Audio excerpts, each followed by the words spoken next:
6h25 et nous sommes donc le 26 janvier 2016. Aujourd'hui dans l'histoire, notre voyage dans le temps tous les matins avec Franck Ferrand. Bonjour Franck. Bonjour à tous les deux. Dites-nous à quel 26 janvier vous a déposé votre machine à remonter le temps. Le 26 janvier 1788, Thomas. Nous sommes en Australie, c'est le jour de la First Fleet, la première flotte littéralement.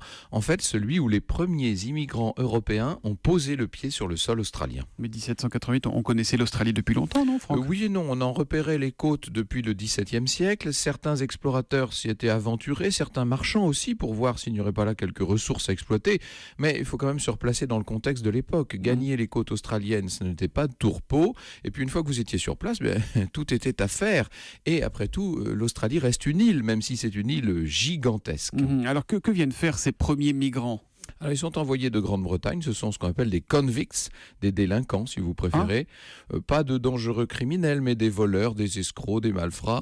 La couronne britannique ne sait plus quoi en faire, ils encombrent les prisons, alors les Anglais décident de créer une colonie pénitentiaire en Nouvelle-Galles du Sud. Comment ? Une sorte de bagne en quelque sorte. Oui, voilà, c'est ça, une sorte de bagne à Sydney exactement. Le premier bateau accoste ce 26 janvier 1788 à Port Jackson.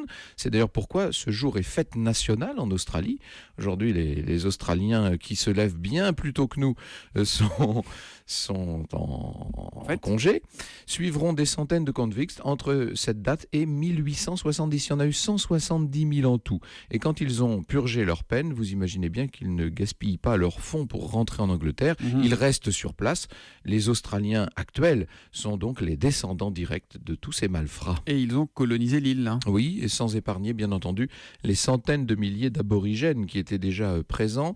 Ces derniers vont tenter parfois de résister, mais ce sera peine perdue. Enfin, ça, c'est une autre histoire. L'histoire qui revient à 14h tout à l'heure sur Europe 1 pour nous parler de quoi? Alors, on restera dans le Commonwealth pour évoquer l'Afrique du Sud et Nelson Mandela. Oh, Nelson Mandela au cœur de l'histoire. On sera là au rendez-vous à 14h avec vous, Franck Ferrand. À tout à l'heure. Bonne journée.